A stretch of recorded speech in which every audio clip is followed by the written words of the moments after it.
আসসালামু আলাইকুম। শান্ত ভাইয়ের এই ভিডিওটি দেখুন। ভাই আমার একটা ম্যাচ দেন তো।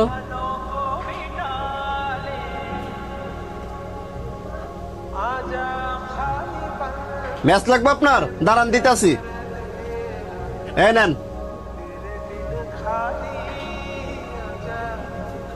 কিরে মুয়াজ্জিনে ম্যাচ দিয়ে কি করে? সিগারেট খাওয়া ধরলো নাকি?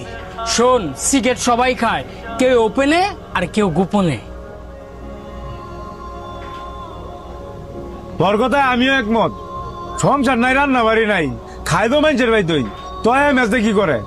এলাকার মানুষের জ্ঞান দিয়া আমগরে বাপ মার সামনে খারাপ বানায়া হ্যাঁ অনেক নিজেই সিগারেট খায়। এইটার একটা বিট করতেই হইব।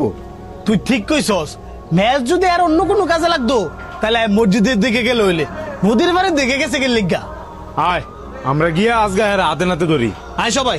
হ্যাঁ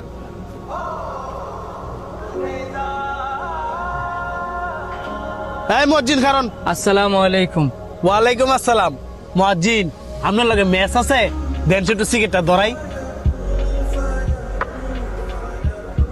ম্যাচ আছে, তবে সিগারেট খাওয়ার লেগে দেওয়া যেত না তো। আপনি যে সিগারেট খান নাকি নদীর ভার ম্যাচ লিয়ে আইছেন গাঞ্জা খাইতেন? আস্তাক ফিরুল্লাহ, আপনি এসব কি কইতাছেন? এত সাধু সাইজেন না। আপনার সম্পর্কে আমগর সবার ধারণ হয়ে গেছে গা। মানুষের সামনে ভালো সাজ্জা থাকেন, তলে তলে সবই খান।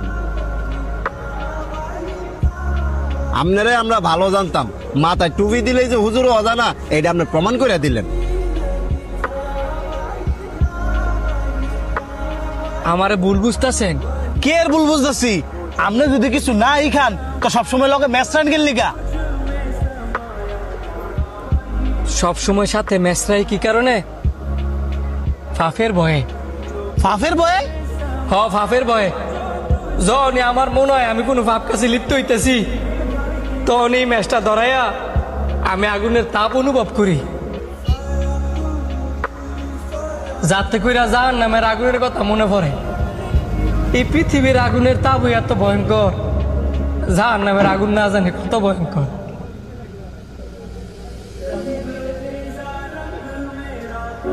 এই ম্যাচের আগুনের তাপই আমি সহ্য করতাম পারি না। আমার যখন জাহান্নামের আগুনের মধ্যে ফালাই দিব, ওই তাপ আমি কেমনে সহ্য করে নিমু?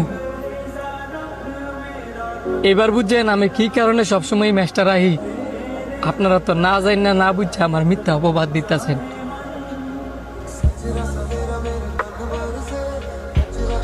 হুজুর আপনি আমগরে মাফ করে দেন। মাফ করার মালিক আমি না, মাফ করার মালিক হচ্ছে উপর।